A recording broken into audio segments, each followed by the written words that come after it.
아바타 물의 길 세계적으로 대성공을 하고 있는데 이 성공에 초를 치려는 게 아니라 어, 속편을 어떻게 만들어야 될지 걱정이 돼서 그거에 대해서 한 말을 하려고 합니다. 아바타 물의 길, 더 웨이 오브 워터, 제임스 카메론의 감독의 영화고 터미네이터하고 타이타닉 뭐 이름만 들어도 알 만한 어마어마한 감독의 영화죠. 그 성공 요인에 우선 성공 요인을 분석을 해야 될 것 같아요. 왜냐하면 사실은 이 상업 영화들이 헐리우드 블록버스터 영화들이 최근에 아주 실패를 많이 했죠. 왕창 망해버린 영화가 많아요. 왕창 망해버린 많았는데 이번 영화는 아닌 것 같아요. 그래서 왜 성공했는지를 분석하는 거는 굉장히 중요할 것 같아요. 카메론 감독이 들으라는 소리가 아니라 우리 한국 감독이나 시나리오 작가들이 들어야 될 내용, 공부해야 될 내용인 것 같아서요. 우리도 이제 블록버스터 영화를 만들 때가 된 거죠. 그 줄거리가 너무 뻔하지 않게 됐다는 거예요. 왜 안 뻔하냐? 그러니까 그 서구 근대의 이분법은 전쟁 양상이 많죠. 이것도 싸우는 얘기가 나오죠. 그게 주도적인 줄거리가 되지 않아요. 그 싸우긴 싸우는데 그게 주도적인 줄거리가 아니라니까. 적하고 막 싸우고 여기서도 막 나중에 보면 뭐 한 시간 내가 영화 보면서 계속해서 시계를 봤는데 3시간 20분 영화중에서 딱 1시간 남으니까 그때부터 싸우더라고요. 1시간 동안 신나게 싸우더라고요. 그러니까 신나게 싸우는 영화를 그대로 했어요. 그래서 전쟁 양상이 나와요. 할리우드 블록버스터 맞아요. 그런데 줄거리가 뻔하지 않게 됐단 말이죠. 왜 뻔하지 않느냐? 앞에 2시간 20분 동안 싸우는 이유를 충분히 설명하고 했다니까. 그래서 길어진 거예요. 그래서 뭐라고 얘기했냐면 그 철학이 좀 들어있는 것처럼 보이죠. 그래서 1편이 광산 개발에 의해서 위협받는 모습이었다면 원주민들이죠. 그다음에 2편은 제국주의에 의해서 바다 생태계가 위협받는 모습을 다뤄주고 우리에게 실제로 일어나는 일이고 우리가 일어난 일에 대한 작품이라고 설명했다. 3시간 10분이라고. 그죠? 물론 첫 번째 스토리는 당연히 전쟁이나 전투 등 폭력적 대결 구도예요. 기본적으로 그게 헐리우드 영화들 그리고 전 세계로 보여야 되기 때문에 그렇게 딱 보여야지 이해하기가 좋죠. 진짜로 그렇게 맨날 싸우진 않죠. 근데 이제 영화는 그렇죠. 그걸 갖다가 상징적으로 이렇게 뚜렷하게 보여줌으로써 이해하게 하는 거죠. 그러니까 진짜로 사람이 많이 죽는다고 현실에서 사람이 그렇게 많이 죽진 않죠. 단지 그런 상징적인 그런 모습을 보여줌으로써 그 주제를 형상화하는 것뿐이에요. 어쨌든 간에 그런 폭력적 대결 구도가 있는 건 사실이에요. 그거를 공동체의 당면 문제를 해결하려고 하죠. 싸워서. 그지? 그런 태도가 기본적으로 있는데 그거는 침략자나 원주민에게 공통적으로 나타나는 집단적인 함정과 정서예요. 그래서 이 물의 부족도 쳐들어오니까 싸우자. 나서 우리가 싸우자. 싸우는 수밖에 없지 않냐. 무기도 형편없으면서 싸우겠다고 나서 활 들고 총 쏘는데 미사일 쏘는데 나타나죠. 그게 주도적인 양상이에요. 근데 숲이나 물에서나 원주민의 그 본능적인 거죠. 본능적인 자기 보호 본능이죠. 자기 보호 본능으로 누가 날 죽이려고 하니까 내가 다 본능적으로 그러는 것뿐이에요. 근데 그게 폭력적인 전투 대결의 전투 태세고 용감한 것처럼 보이지만 그거는 전략적이고 전술적인 전쟁 계획이라는 게 있는 훨씬 우월한 차원에 있는 전략 침략자에게는 전혀 대항할 수 없는 거예요. 물살 밖에 있을 수가 없는 거죠. 그래서 처음에 숲이나 달리 물에서는 주변에 있는 원주민들 부족들한테 말 아무것도 하지 마라. 뭐 숲을 다 태우더라도 아무것도 하지 마라 그러죠. 싸우지 않으려고 그러는 거죠. 그래서 이렇게 싸운다면 어쨌든 그래도 마지막에 싸우려고 나서는데 이런 차원의 이야기는 일방적인 상륙의 모습이에요. 그래서 제국주의자들로 살아온 유럽이나 미국은 이런 사륙하는데 별로 마음의 어려움을 안 느껴요. 내 말이 이상해요? 그럼 내가 예를 들어 드릴게요. 누가 있어요? 미국의 베트남, 이라크, 어, 아프가니스탄, 다 어떤 나라들이에요? 중국, 응? 영국에?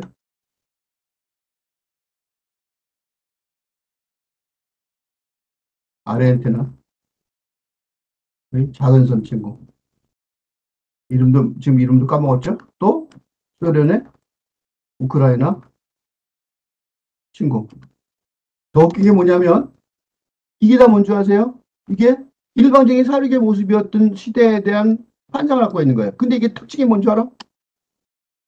그런 일방적인 살육도, 저는 살육 전략도,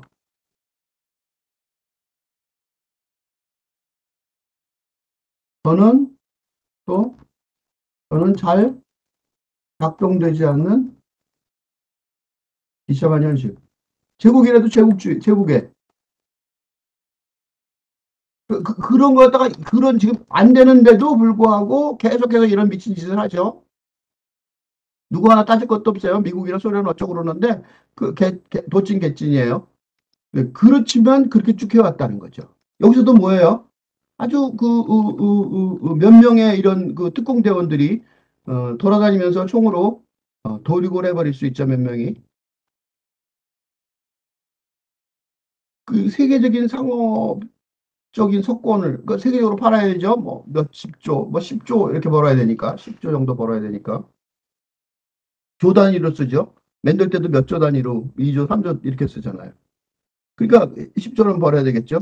그러니까 헐리우드 블록버스터 영화의 플롯이죠, 당연히. 그러니까 폭력적인 대결을 삽입해야 되는데 3시간 10분이 20분이 아니라 10분이었나 보죠. 10분의 상영 시간 중 마지막 1시간에 배치를 했어요.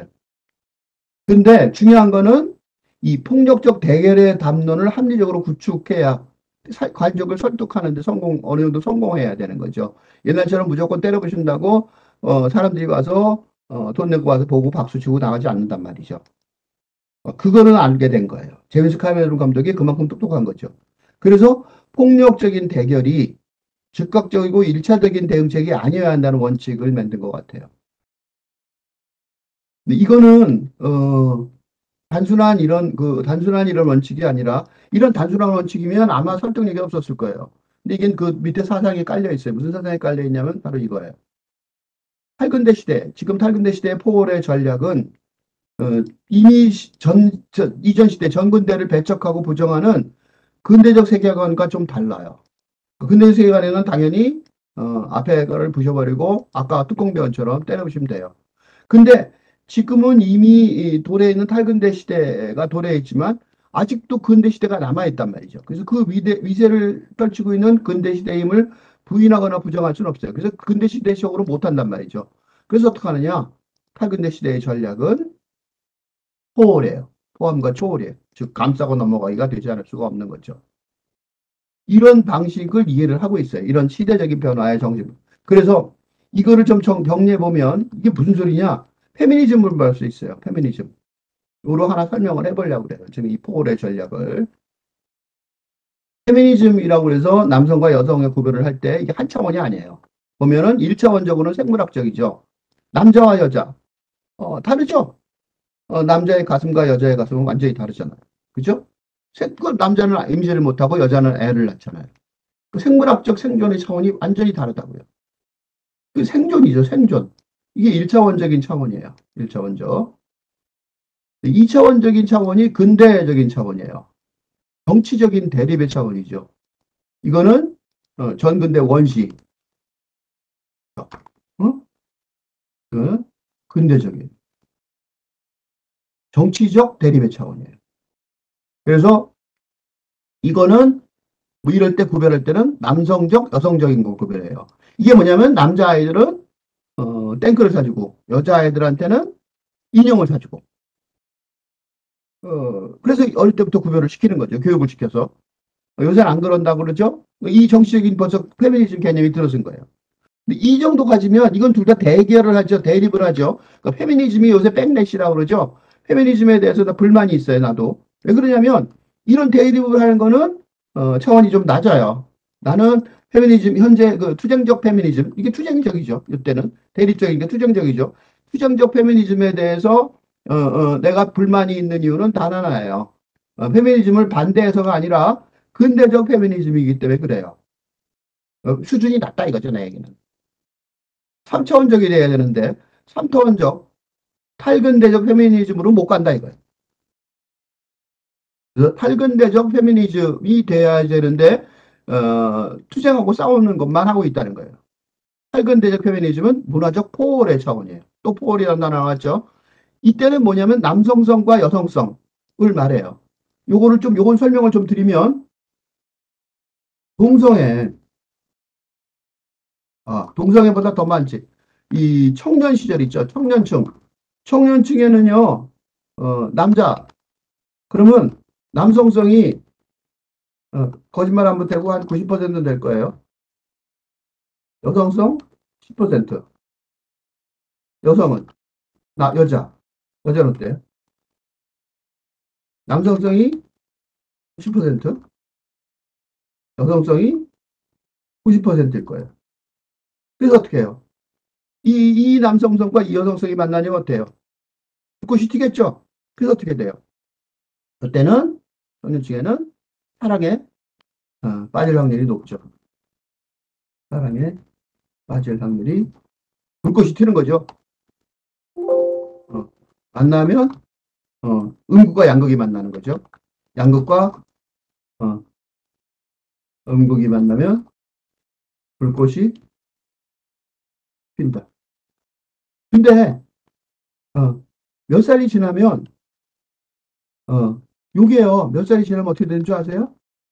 요게 35살. 그래서 35세 정도 이후는요. 남자가 남성성이 줄어들어요. 남성성이 하락하고 여자는 여성성이 하락을 해요. 그래서 어떻게 되냐? 하락하여 불꽃이 약해져요. 그래서 이때유는 사랑에 쉽게 빠지기가 어려워요. 35세는 대강이에요. 아직 과학적으로 증명이 안 됐어요. 그렇지만 35세 이후에 여자들이 임신하기가 좀 어려워요. 굉장히 조심해야 돼요. 임신을 못한다는 소리는 아니지만. 그래서 사랑에 빠지는 게 어려워지고 현실적인 계산을 하기 시작한다. 정신 차리고. 이게 35세 이후예요. 그러면 노년층, 노년층이 돼서 여러분의 부모님 생각해 보세요. 남자가 어때요? 여성성과 남자와 여자, 남성성 50%, 여성성 50%. 이건 추정치예요. 이 숫자는 전부 다 조심해야 될 거는 내가 여기서 좀 예를 들라고 이 퍼센테이지 숫자는 전부 추정치. 뭘 말하려고? 경향성을 말하기 위해서. 숫자는 전부 경향성을 보여주기 위한 추정치이며 추정해 본 거예요. 아직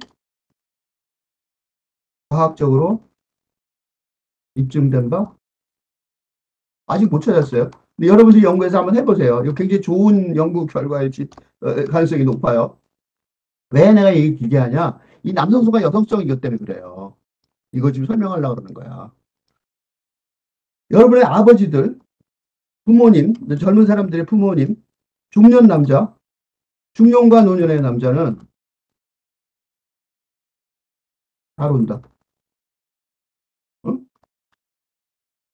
어느 때부터 중년과 노년의 여자는 엄마는 어머니, 엄마라고 말하기 너무 많죠, 나이가. 아버지.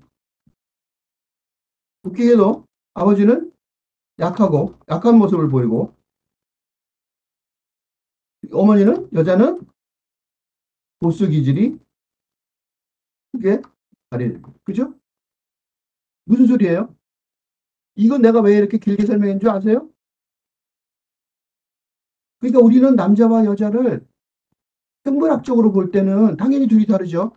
그런데 남성성과 여성성은 어땠다? 한 사람에게 들어있다는 거. 이 얘기를 내가 지금 설명을 길게 이거 다 경험치로 대강 맞는 것 같죠? 남성성과 여성성. 응? 남자든 여자든 다 갖고 있는, 갖고 있다는 거. 이런 식으로 설명하면 무슨 설명이 되냐면 동성애, 그러니까 게이, 남성 동성애, 레즈비안, 여성 동성애를 설명할 수 있다는 거예요. 왜 설명할 수 있어요? 남자인데 여성성이 많고, 같은 남자인데 하나는 여성성이 너무 많고 하나는 남성성이 너무 많아서 게이, 그지? 커플이 될 수도 있다는 거죠. 그죠? 이거를 생물학적으로 이렇게 태어날 수 있다는 거예요. 그러니까 남성성과 여성성의 개념을 보면 이 두 개를 가지면 호월이 가능한 거죠. 설명이 되죠. 이런 식으로 설명할 수 있어요. 이걸 또 군사적으로 풀어볼 수도 있어요. 그러니까 우리는 군사적으로 내가 군사적으로 먼저 풀어보고 싶은데 이걸 먼저 해야 이야기가 쉴 것 같아서 일부러 페미니즘을 하나 들어 설명했어요. 군사로 풀어보면 생존의 차원은 뭐예요? 생존의 차원은 죽고 죽이는 거죠. 우리를 죽이려니까 우리도 가서 죽여야 돼. 죽고 죽이는. 난 살아야 되니까 넌 죽어야 되겠죠. 두 번, 이 차원은 뭐예요? 정치적인, 군사적인 차원이죠. 이게 근대, 군대죠, 군대. 그죠? 군대, 군대, 군대의 차원이에요. 군대 국가의 근대의 차원이라는 거죠. 근데 이건 군사 전략과 전술을 쓰죠. 이게 이제 블록버스터 영화의 핵심이죠. 그런데 이 영화, 카메룬의 이 영화는 군대의 차원을 떠나서 하나가 더 있었어요. 그게 뭐야? 3차원이에요. 뭐? 호울의 차원. 싸우는 것만 하는 게 아니라 협상이 들어가. 이 단어, 여기서 제일 많이 나오는 단어, 많이 나오는 중에 핵심적인 줄거리의 스타일이 뭐냐면 협상이에요. 싸우다 말고도 협상하죠? 싸우다 말고도 협상해요. 싸우다 말고 너만 오면 풀어줄게 어쩌고. 근데 그 너만 오면 풀어줄게 해서 그게 군사 전략과 전술을 넘어서는 것 같아요. 서로 협상하고 있는 것 같아요. 그러니까 호월의 차원이 등장을 해요. 그러니까 단순히 그냥 전쟁을 싸우는 게 아니라 그 싸우는 것이 그러니까 이 유명한 얘기가 있어요. 전쟁은 외교의 수단이다. 이 전쟁론 유명한 전쟁론의 핵심 주장이에요. 그러니까 전쟁은 뭐냐면 외교의 수단인 거죠. 그게 바로 3차원 포월의 차원이고 전쟁에 그러니까 그 군인 중에 뛰어난 군인들 중에 한국에서도 나는 육본에서 근무하면서 한국의 뛰어난 군인을 만날 수 있는 기회가 있었는데 장군이 다들 장군이고 나중에 굉장히 뛰어난 장군이 되셨지만 그분들을 만나서 느낀 게 이 사람 뛰어난 군인이구나 느낀 이유가 그분들은 그냥 단순히 싸우겠다는 전략이 아니라 외교의 수단이다. 그런 거를 알고 계시는 것은 한국의 나중에 한국 정치에 굉장히 큰 기여를 하셨는데 하여튼 그분들이 그게 했단 말이죠. 이게 왜 중요하냐? 지금 이렇게 내가 따르는 이유가 중요한 게 뭐냐면 인식의 차원이 갖는 힘이 있어요. 인식이 다른 차원이 있잖아요. 예를 들면 보세요. 1차원에 싸우려고 덤비는 사람은 군사적 전략과 전술을 가진 사람한테 어떻게 돼요? 몰살당한다고, 몰살. 그래서 어떻게 했어요? 아까 얘기했잖아요. 아까 어떻게 했다고? 일방적인 살육이 돼버린단 말이죠. 일방적인 살육은 단순히 무기가 좋아서가 아니라 원주민의 보호 본능. 이게 1차원적이란 말이에요. 1차원적. 근데 똑같은 폭력적인 처세지만 전살력의 전쟁 계획, 이런 우월한 차원에 있는 침략자한테는 뭐가 된다? 일방적인 살육이 될 수밖에 없다는 거예요. 차원이 다르기 때문에 그래요. 그, 늑대가 나한테 달려들어요. 총을 갖고 있다면 어떻게 돼요? 도망쳐야지. 달려들면 정말 미친 거죠. 살육이죠. 그 늑대들은 도망쳐요. 잘 안 덤빈단 말이죠. 못 덤빈다. 어쩔 수 없어. 동물들은 덤빈다고, 인간들한테. 왜냐하면 살육을 당하기 싫으니까. 호랑이도 마찬가지죠. 그게 1차원이라서 그런 거예요. 우리도 똑같이 호랑이하고 1차원적으로 만나면, 정글에서 만나면, 대책이 없죠. 인식의 차원에 갖는 힘이 게 무섭단 말이죠. 그 대표적인 예가 햄릿이에요. 햄릿 왕자하고 클로디우스 왕인데, 왕이 힘세죠. 누가 힘세? 왕이 힘센 정도가 아니죠. 햄릿은 아무것도 아니죠. 햄릿은 너 영국으로 가. 그럼 가잖아요. 근데 실상은 누가 힘이 세요? 햄릿가 힘이 세죠. 그리고 햄릿이 힘이 센 거를 어떻게 하냐? 클로디우스 왕하고 그 관련된 자들을 갖다가 햄릿이 다 죽여버리죠. 마지막에. 인식의 차원의 힘이 그게 무섭단 말이죠. 로미오와 줄리엣도 마찬가지라고. 로미오와 줄리엣도 부모와 자녀를 해야 되는데, 사실은 부모가 원래 현실적으로 힘이 센 것처럼 보이잖아요. 그런데 어떻게 돼요? 로미오와 줄리엣이 죽고 난 다음에 세상이 바뀌죠. 자녀들이 힘이 더 센 거예요. 인식의 차원이 더 높아서 그래요. 부모들은 시키는 대로 결혼해. 이런 정근대적인, 원시적이고 전근대적인, 그죠? 1차원적인. 그런데, 여기 나오죠. 여기. 전근대적인 1차원, 원시적인 1차원 세계인데, 로미오와 줄리엣은 근대적인, 르네상스죠. 낭만적 사랑의 시작점에 있었으니까, 자녀들이 더 센 거예요. 그러니까 차원이 다르면, 인식의 차원이 다르면, 그 차원이 갖는 힘이 있단 말이죠. 이게 왜 중요하냐? 이런 얘기가. 이게 왜 중요하냐? 왜 이기냐 이거야. 아바타가. 왜 이기냐 이거야. 왜 원주민 같은 사람이 이기냐 이거야. 뭐 때문에 이기냐? 그거를 설득력 있게 설명했다는 걸 설명하기 위해서 그런 거예요. 양측의 문명의 차이에 따른 우월 관계, 그게 결정되는 거예요. 그러니까 군사적으로 압도적인 차이가 있는 거예요. 그냥 저쪽은 막 헬리콥터에 군함에 없는 게 없죠. 잠수함에 항상 할 수 있는 모든 무기 체계가 다 동원되는데도 불구하고, 그리고 무조건적인 전투에 올인을 해요. 침략군이에요. 근데 이 수준이 2차원적이에요. 이게 문제인 거죠. 2차원적. 그런데 평화의 무조건적 유지를 위한 3차원적 협상을 우선시해요. 아바타 측은. 그러니까 어쩔 수 없을 때만 2차원적인 전투와 1차원적인 생존 투쟁에 나서는 거예요. 그 아바타의 인식 체계가 어떻게 해요? 위에 있어요. 이게 궁극적인 승리를 가진단 말이죠. 그냥 단순히 1차원적인 생존이나 2차원적인 전투에서만 이기는 게 아니에요. 그거는 입증되는 어떤 현실적인 증명이고 3차원적인 전략, 평화의 협상에서도 승리해요. 이게 문제인 거죠. 진짜 승리하는 거죠. 진짜. 그러니까 전투에서만 승리하는 게 아니라 인생에서도 승리하는 거죠. 그러니까 침략군의 패배가 군사적인 실패가 정도가 아니에요. 아들의 마음도 얻지 못하는 심리적이고 영적인 패배가 돼버리는 거죠. 진짜 패배가 되는 거죠. 이게 이 아바타라는 영화를 재미있는 영화로 만든 이유예요. 보완할 요소가 필요해요. 왜냐하면 나는 이 영화가 계속돼서 좀 더 잘 됐으면 좋겠거든요. 뭘 보완해야 되느냐? 그 얘기를 좀 분석을 해봐야 될 필요가 있을 것 같아요. 아바타 2의 부제가 물의 길이에요. The Way of Water. 그리고 그 일은 뭐야? 숲의 길 혹은 땅의 길이겠죠. 그죠? 근데 숲이나 땅이라는 걸 땅의 길이죠. 사실은 숲의 길보다. The Way of Earth죠. The Way of Territory. 진영 논리죠.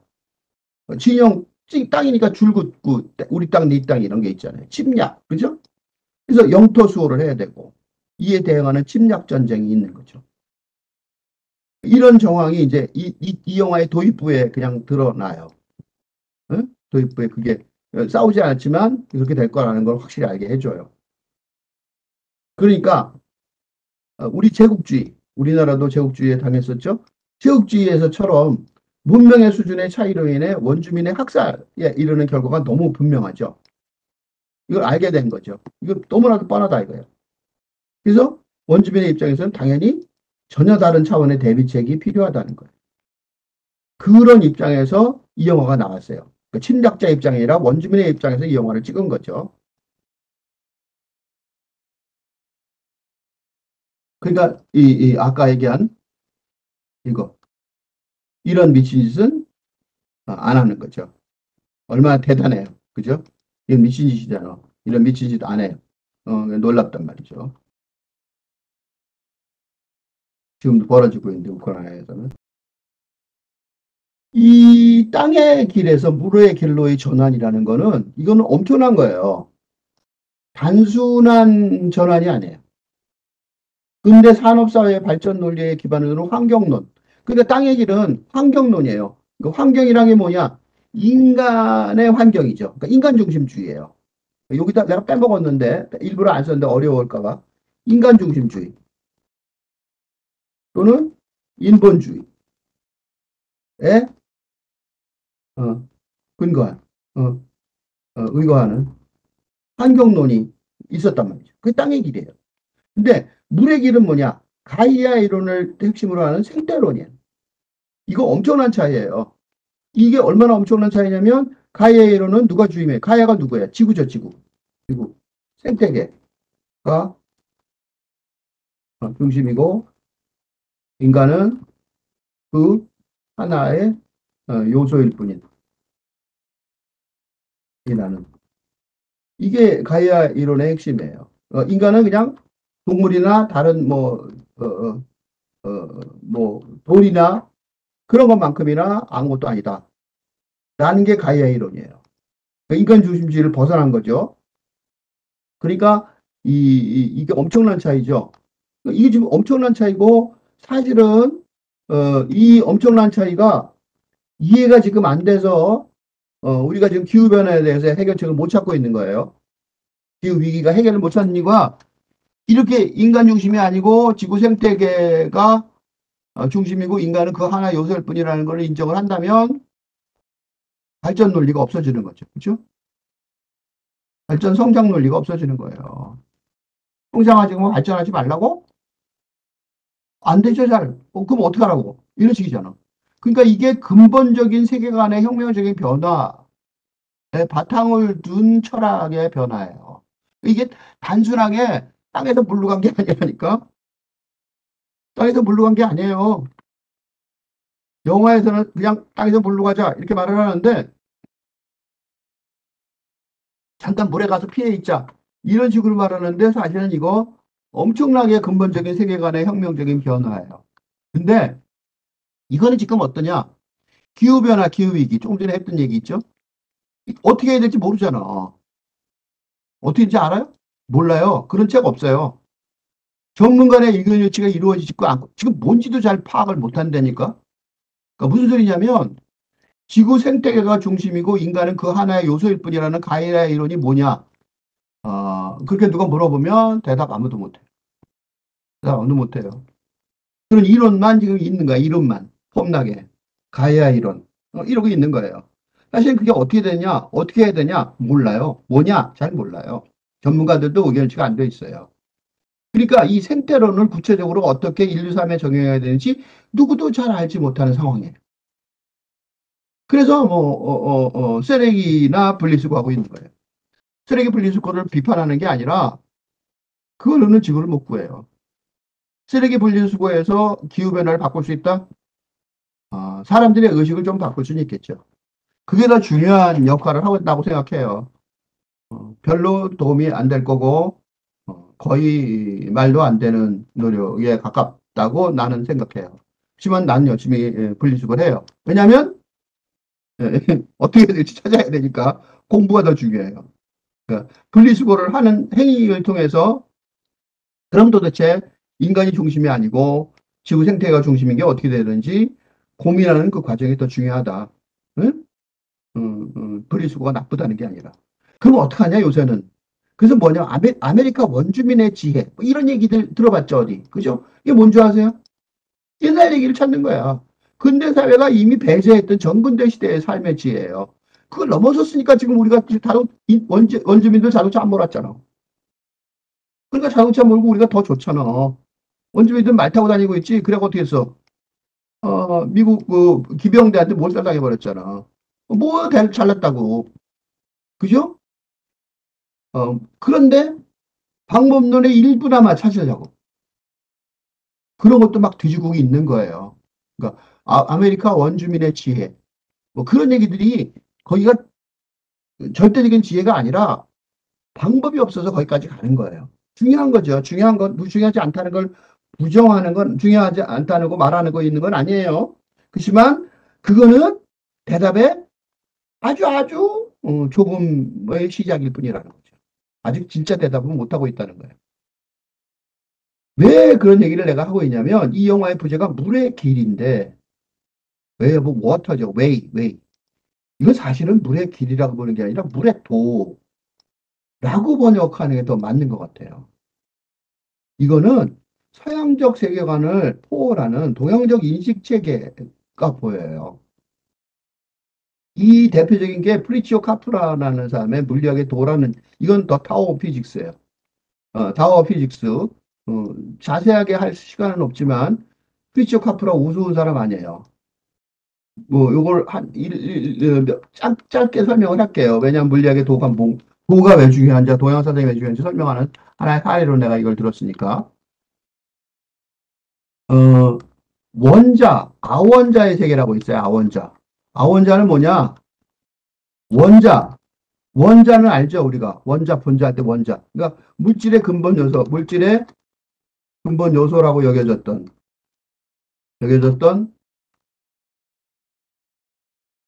아원자를 쪼갠, 자른, 분해한 아원자의 세계. 이게 현대 물리학의 연구 대상이에요. 그래서 왜 그런 얘기 있죠? 무슨 땅 밑에다가 40kg랑 뭐 해서 뭐 실험하고 어쩌고. 그게 이거예요. 이 세계는 무슨 세상이냐면 아인슈타인의 어, 이, 이- 요거 있죠. 그 이거 원자핵 그 원리. 이가 뭐냐면 에너지. 에너지는 M이 뭐냐면 물질이에요. 매터. 물질. 물질. 곱하기 C는 뭐냐면 빛의 속도예요. E는 뭐냐면 제곱이에요. 제곱. 빛이 얼마나 빨리 도는지 알죠? 빛이 지구를 7바퀴 반을 돌아요. 그런데 물질을 이게 무슨 표시냐면 물질을 E가 에너지예요. 그러니까 에너지는 물질 곱하기 빛의 속도의 제곱이란 소리예요. 즉 무슨 소리냐면 물질을 이 분해되면 빛의 속도의 제곱이 되는 것만큼의 에너지가 생긴다. 이거예요. 이게 원자폭탄의 원리예요. 원자폭탄이 뭐냐? 물질을 폭발시키는 거예요. 물질을 폭발시키면 그 물질이 조그만 게 폭발이 됐잖아요. 근데 아무리 작아도 그걸 폭발을 시켜버리니까 뭐가 됐냐면 분해가 됐잖아요. 분해가 됐는데 그게 얼마나 많은 양의 분해가 되냐면 빛이 지구를 7바퀴 반 돈다고 해서 1초 만에. 근데 그 빛 속도의 제곱이란 말이에요. 제곱. 빛 속도도 엄청나게 많은 큰 숫자인데 거기 제곱이면 상상을 초월하는 숫자죠. 그만큼의 뭐가 생긴다고? 에너지가 생긴다. 그게 뭐야? 그게 원자폭탄이에요. 여기서 중요한 게 뭐냐면 이 아인슈타인의 이거 이 따르면 원리를 따르면 생각해 보세요. 물질이 우리가 보는 물질이 뭐가 된다? 에너지로 바뀔 수 있다는 거잖아. 이게 무슨 소리냐면 우리가 보는 물질이 뭐예요? 원자죠, 원자. 물질이 뭐야? 책상. 그런 것들이 어떻게 된다고? 에너지가 뭐예요? 없어진다는 소리잖아. 물질이 뿅 하고 없어진다는 소리예요. 그래서 뭐가 되냐면 빛의 입자 이론, 빛은 입자냐? 어려운 얘기해서 미안하지만 할 수 없어요. 파장이냐, 이거예요. 물결 같은 파장이냐. 어떻게 맞냐면 파장이 맞아요. 그러면 빛은 눈에 보이는 빛은 빛이 입자. 입자는 뭐예요? 원자 같은 입자죠? 원자 같은 입자냐? 입자가 아니라 파장이라는 거예요. 그러니까 모든 물질은 있어 없어요. 즉 모든 물질은 사실 에너지로 원래 존재하다가 가끔 입자로 뭉쳐져서 보이는 것뿐이다. 이게 현대 물리학의 핵심적인 논리예요. 왜 내가 이 얘기를 했냐면 이거를 프리츠오 카프라라는 사람이 이 사람이 우스운 사람이 아니에요. 이 사람이 뭐냐면 노벨 이 책 나중에 찾아보시고 선문만 보세요. 프리츠오 카프라가 있던 대학교에 물리학과 교수들 6명 있었는데 5명이 노벨 물리학상 수상자였어요. 그러니까 그 과에서는 노벨 물리학상을 못 받으면 교수가 좀 창피한 거죠. 그 중에 대장이 이 사람인데 여기 도가 뭐냐면 도이지. 이게 타오가 도예요. 한자말 도야. 이게 한자말 도에서 나온 단어예요. 그러니까 한자말 도야. 어디서 나온 도예요? 도교의 도예요. 도교. 도교. 도교. 도교. 도덕경 있죠? 노자의 도덕경. 거기서 나온 단어예요. 도가도, 비상도, 명가명, 비상명. 이 단어가 이 책에 나와요. 왜 나와요? 이게 왜 나오냐면, 이게 왜 나오냐면, 이렇게 만들어 놔니까 이거를 설명할 길이 없는 거야. 왜 없어요? 보세요. 옆에 한번 써볼게. 아, there is a, 한국말로 쓸게요. 아원자. 이렇게 말할 수가 없어요. 이렇게 말할 수 없다는 거야. there is a 아원자. 라고 말할 수 없다. 논문을 쓸 수가 없는 거예요. 말할 수 없다는 걸 하게 됐어요. 왜? 왜 말할 수 없어요? 여기 먹었어요. is. is가 뭐예요? 있다잖아, 있다. 근데 아원자는 있어, 없어요? 아원자는 있다, 존재한다. 뭘로 존재해? 물질로 존재한다. 이렇게 말해야 되는 거예요. 그런데 이거 뭐야? 모든 물질은 에너지로 존재하고 가끔 뭉쳐서 보이는 것뿐이라는 거. 존재 안 해. 이거는 프린츠 카프가 발견한 거고 이게 지금 현대 물리학의 핵심 내용이에요. 어도 틀렸어, 어도. 하나. 하나 같은 소리 해라. 그치? 하나가 어디 있냐고, 하나. 하나로 규정할 수 없는 거죠. 하나로 따로 띄어서 독립주체적으로 존재한다고 규정할 수 없고. 즉, 이 사람이 아원자를 발견했는데, 프리처 카프로가 설명할 길이 막막해진 거야. 그래서 어떻게 했어요? 이 사람이 뭐 했는지 아세요? 이걸 설명하기 위해서 이 아원자를 존재하지만, 존재하지 않지만, 왜? 하동이니까. 하동이라서 존재하지 않지만 존재하는 것 같은 아원자를 설명할 방법을 찾아서 동양 사상을 뒤지는 책. 그 책이, 이게, 물리학이 돌아가는 책이 그거예요. 이 사람이 어디서 발견한 줄 알아? 그 원리를? 노자 도덕경에서 발견한 거예요. 도가도 비상도, 명가명 비상명. 한자말은 안 쓸게요. 도라고 말할 수 있는 것은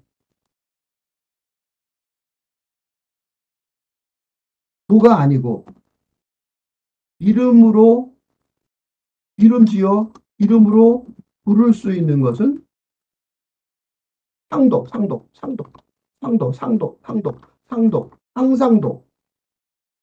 그러니까 항상 상자가 어디 있어?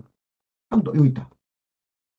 항상 그러니까 원리의 법이 아니라 원리의 도, 원리, 의도, 기본의 도가 아니고 상명, 어? 원리의 이름, 기본의 이름, 그지? 원칙의 이름이 아니다. 이거를 발견한 거예요, 이 사람이. 이거 너무 기뻐해요, 이쪽에서 보면. 그래서 어떻게? 야, 이게 현대 물리학을 해석하는 원리다 이거예요. 그래서 현대 물리학의 현대 물리학의 아원자를 설명하는 방법을 오늘 노자의 도덕경에서 찾았다는 어, 보고서. 이거는 현대 물리학 교과서가 됩니다. 왜 내가 이런 얘기를 길게 했냐? 물리학의 도라고 쓸 때, 여기서 물의 길에 도라고 썼을 때, 물의 도라고 썼을 때, 이 얘기가 이런 거를 담고 있는 거예요. 얼마나 깊은 철학인지 보이죠, 이제? 이거 내가 한 말 아니에요. 리처 카프라, 현대 물리학자, 캘리포니아 대학교인가? 대학은 정확히 모르는데, 하여튼 그쪽에 있는 대학교 교수, 물리학과 교수. 한 명이 아니에요, 한 명이. 그 대학교에 여러 명의 교수가 이 사람을 중심으로, 그러니까 이게 지금 현대 물리학의 그 내용이죠. 그러니까 왜 내가 이런 얘기를 길게 썼냐면 이 인식 체계의 혁명적인 전환 과정이라는 게 알 수 있겠죠. 이제 이게 이 새로운 줄거리의 핵심 출발점이잖아요. 맞아? 그런데도 제이크 설리 남자 주인공, 네이틀이 여자 주인공 판다라 행성의 영웅 가족이 어, 물의 부족에 기위하고 숲이 아니라 물속에 살아가겠다는 존재 방식의 변화를 택하는데 이걸 비판적으로 검토하고 분석하며 받아들이는 과정이 있어 없어요? 없어요. 그냥 무슨 놀러 가듯이 옆집 놀러 가듯이 더 웃긴 문제 아세요? 만약에 생각해 보세요. 무국어 한국어에서 아프리카 원주민의 언어를 새롭게 배워야 하는 이민의 상황이잖아. 그치? 그러면 근데 같은 나라에서 낯선 동네로 이사 가는 것 같은 그런 거예요. 더 웃긴 게 뭐냐면 남편이 결정하는데 아내가 바가지를 살짝 긁거나 어린아이가 친구 없어져 하고 불평하는 정도 외에는 뭐가 없어요. 깊이 있는 토론이 없어요.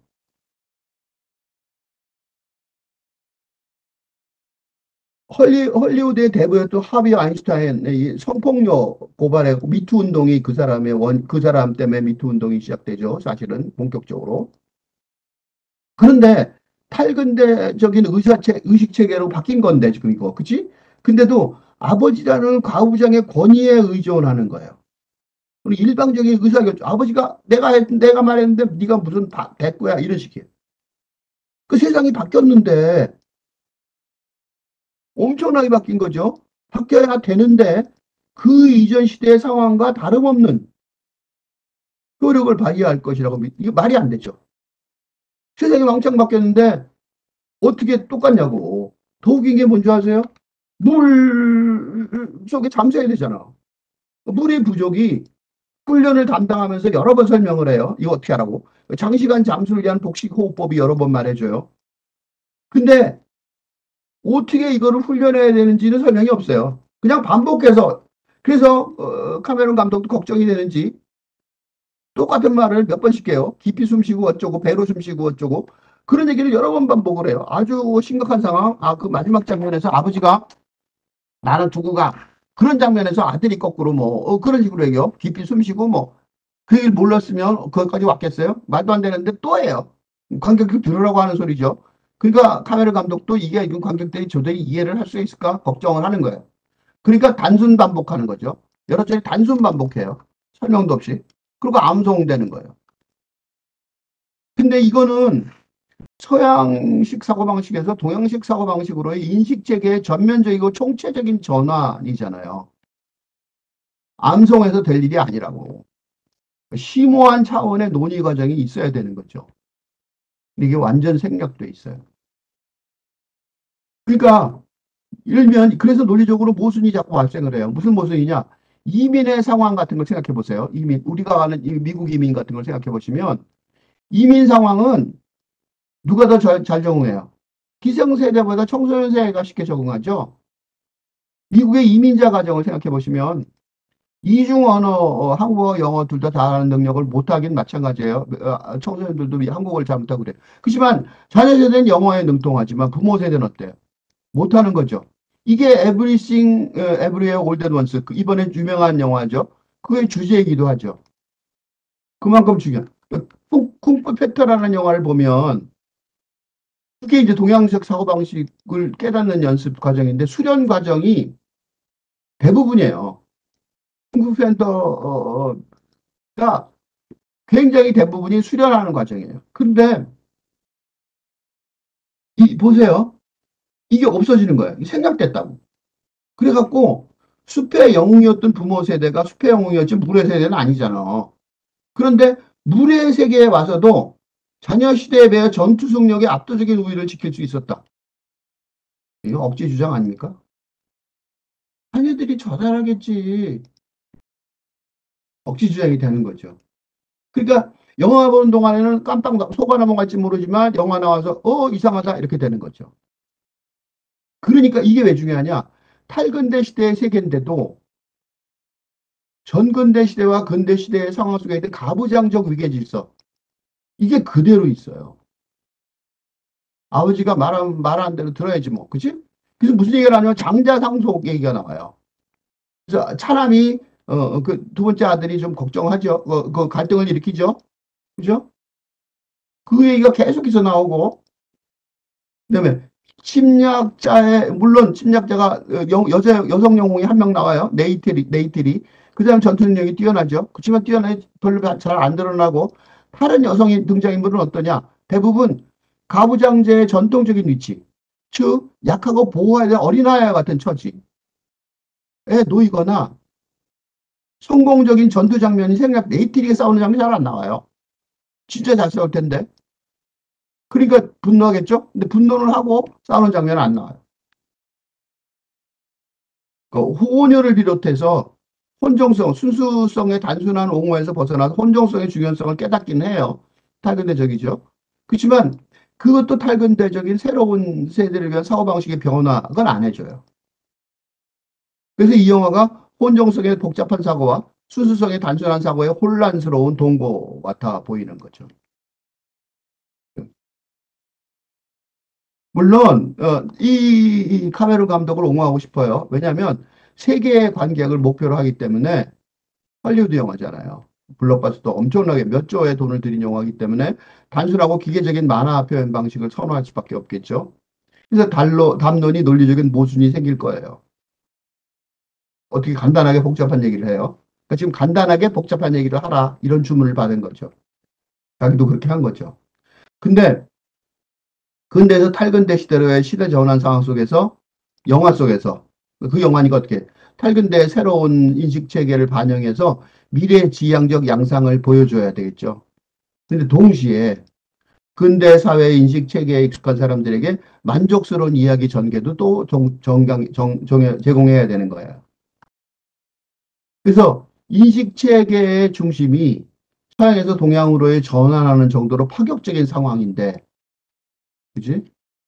아니면 적어도 인간 중심주의에서 적어도 지구 전체를 하나의 생명체로 여기는 가이아 이론으로의 거대한 방향 전환의 상황인데, 그게 어떻게 했어요? 이 영화의 담론은 논리적인 모순을 내포하고 있을 수밖에 없는 거죠. 그러니까 문제는 지금은 넘어갔지만 물의 도를 물의 길로만 해석하려는 논리적인 모순이 이 영화의 거대한 지금 사고체계의 방향 전환의 상황 속이니까 뚜렷하게 드러나지 않았죠. 그렇지만 이어진 속편에서는 큰 약점이 될 것이라는 거죠. 그래서 이어진 속편이 실패할 가능성이 아주 높아졌어요. 이 얘기를 하는 이유는 좀 심도 있는 이런 연구가 있은 다음에 실패하지 않기를 바라는 그런 바람 속에서 이런 분석을 한 것입니다.